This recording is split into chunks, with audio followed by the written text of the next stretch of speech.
How's everybody doing today? It is July 10th of 2021, and this right here is the Dwarf lemon ice tomato. So we've been getting, for the most part, some of the wonky or the first wave of peppers off of our pepper plants to inspire more growth. But we are also starting to try to do that with the tomatoes. There's a bunch more on here. We'll probably have a better look at these in the future as some of these ripen, but in order to get these to ripen, I'm going to take this one off right here that's probably a little overripe and probably not the best taste for one of these, but we're going to go ahead and do sort of a tomato tester test run. The way we want to do these videos is sort of in 3 parts when we do the pepper pusher or the tomato tester videos. I apologize for that, my camera is in bad shape, but anyways, we're going to go ahead and take this one off right here, and we want to do these videos in 3 parts. We'll show the plants and kind of an idea of what we think about them. Then we will go and the second part will be testing it inside, taking a look at it, talking about what we think about it, and then the third part of a video like this would be coming back out here afterwards, after a few, and seeing if there's anything we forgot to mention or anything. But this is the Dwarf Lemon Ice. Out of all the dwarf varieties we've grown, which is 7 this year and 4 from last year, not a total of 11, but a total of 7 different dwarf varieties, this has been the fastest growing, most prolific. There's tons of tomatoes on this one right here. There's probably another 9 or 10 tomatoes on this one plant. But these dwarf plants, they come from the Dwarf Tomato Project. I think these seeds specifically come from Victory Seeds.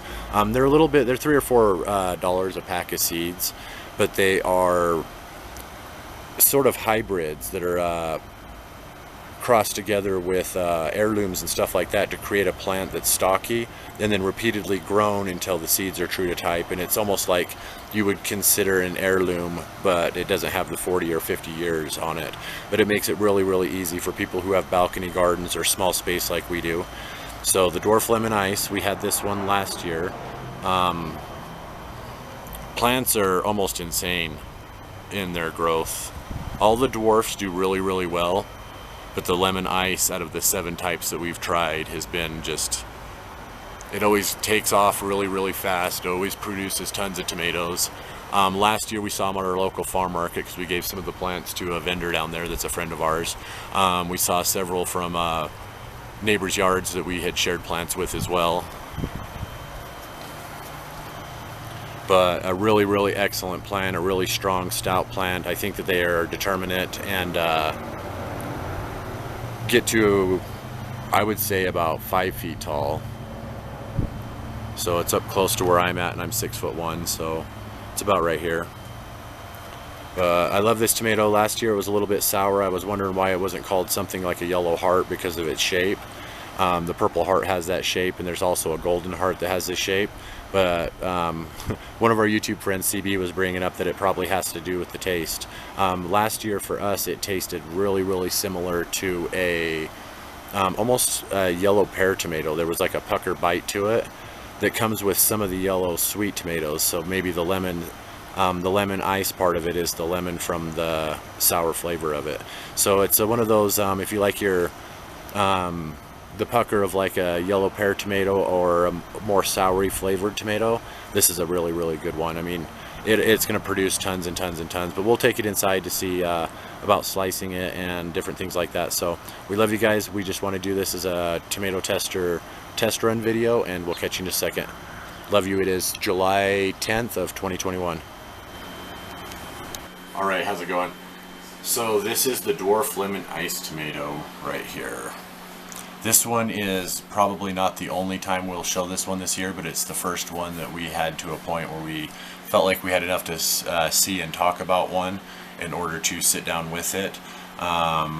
This one might be underripe, it might be overripe. It's been on the vine a really long time. Our goal of taking this one off and getting this one out of the way is to inspire the other ones to ripen up and produce more and stuff like that too. A lot of times with tomatoes and peppers, getting those first that first wave of them off will inspire another wave to kind of push out really quick, and then you can almost like escalate into the season and stuff.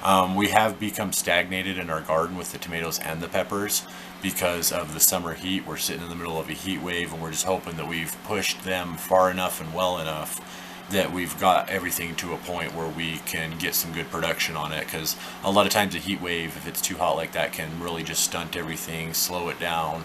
It's harder for our tomatoes especially to pollinate in the heat like that. The plants struggle every single day. We watch them like sag and look like they're really sad, but getting some of these off might inspire a little bit of growth in the plant. So we'll take a look at this one right here and see how well it is. Oh, it's way soft. It's nice though.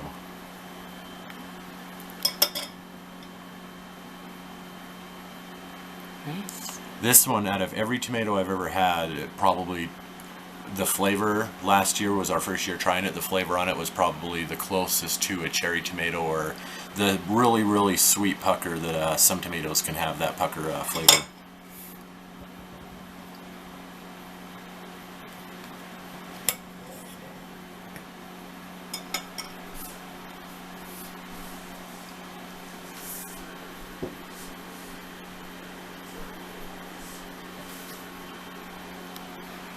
That's my first tomato of the year too. We don't buy them from the store, and I haven't had any. Angel's had a couple of the Tiny Tims and a couple of the Blue Cream Cherry, but other than that, we haven't really had many tomatoes or peppers this year. This would be my first tomato, and it reminds me of exactly like I remember it. There's almost a sour flavor. By saying that, it might make some people think that it's not a good flavor.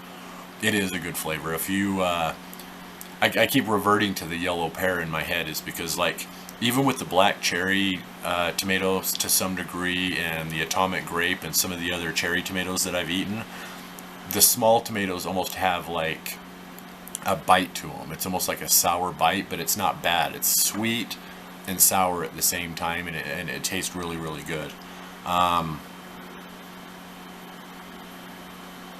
Yeah, I really like the flavor of this. It might be just my bias too, because I'm haven't had any tomatoes, especially from the yard this year.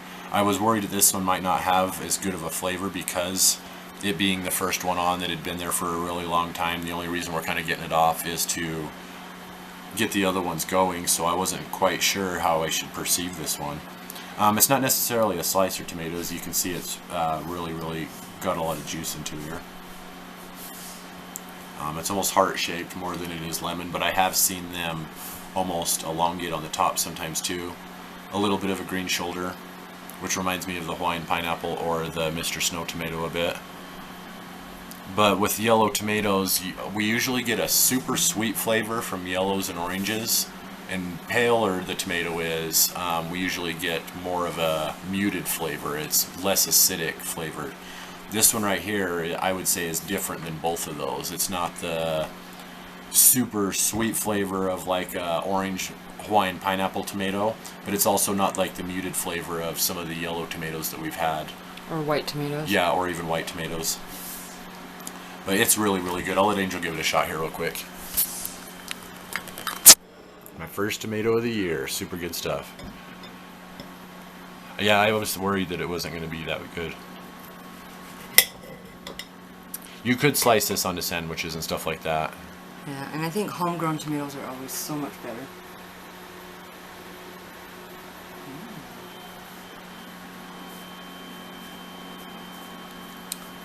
It definitely does have a sour taste to it. It reminds me of a lemon, kind of. Like, yeah, that pucker you get from lemon. Not a super sour lemon, like more of a sweet lemon. So, but yeah, it definitely... And it has that tomato flavor. It doesn't feel like it has too much acids in them, like a regular red tomato would have, or red cherry tomato. But it does have that bite, and it does have a little bit of sour. It's really good though. It's like UT said, sweet and sour. I like it. It's a good tomato. It has a lot of flavor. Yeah, it's hard because I keep wanting to revert into the term sour, but this term sour probably turns a lot of people off to that flavor, but it's actually really good. Yeah, it's almost like a really sweet lemonade sour. Yeah, but like a lemon too, for me personally, it'd be a little hard to snack on this one, for example. I'm guessing it would be good for slicing up into salsas a little bit. The wetter tomatoes like that ain't necessarily as good as slicers will still work in a tomato sandwich, just maybe less condiments on it. Yeah, So or if even you put it on a hamburger, or, you know, with just a deli sandwich with tomato. Yeah, this one in any dish you kind of put it in, I feel like the flavor of it would stand out. You would notice lemon in a dish, you would probably notice this specific tomato flavor. And we found it really, really bizarre. The different colors of tomatoes have really unique flavors, so we try not to grow reds because we've had reds our whole lives. So we're always trying to like test the different colors, and if you sit down and like pay attention to the small details and the uniqueness of these things, you can really see the variations and the different flavors and stuff like that. It still tastes like a tomato, it just tastes like a lemon too a little bit. Yeah. Like a lemon flavored tomato, but mostly Yeah. the tomato flavor will always be there. It was really good though. I like it. If you like sour flavor, or just a little bit of bite, you know, it and sweet at the same time, I would recommend growing this tomato. It's super productive. It has been for the last 2 years. It was very productive for us both years. The plants are stocky, so great for containers and small spaces. So far it's doing the best in production out of everything we're growing right now, and it's our first one of the year. So love you guys, catch you in just a second. Alright, so it is this plant right here. A couple there, another there, some more there, some up there. This is a really, really strong growing plant. I would have to say the sour flavor of tomatoes Angel really likes it. I would say I don't really like it as much. I would automatically say right now that there's no way that tomato is going to be the best one flavored of the year, even the first one out, and having nostalgia locked to it. We keep everything trimmed up for airflow right here. Shout out to the Dwarf Tomato Project. I'll probably provide a link in the description of them. If I had any advice about the Dwarf Tomato Project, I would say that there's too many new dwarf varieties coming out all the time. It can be really important to jump on trends and really pump out a lot so that you just like have this giant smorgasbord of different varieties to choose from, but at the same time that mass saturation might destabilize the whole idea of creating these plants for somebody. And that's just my personal opinion. It's not any sort of criticism. I'm really, really impressed with what they're doing on creating plants like this.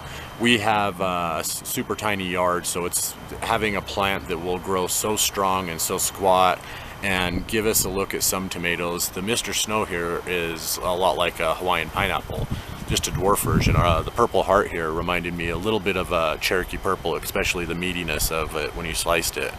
So, and those are both a couple more dwarf plants. So shout out to the Dwarf Tomato Project. I'll provide a link in the description. Shout out to Midwest for introducing us to these dwarf tomato varieties, which are going to be staples in our yard every single year.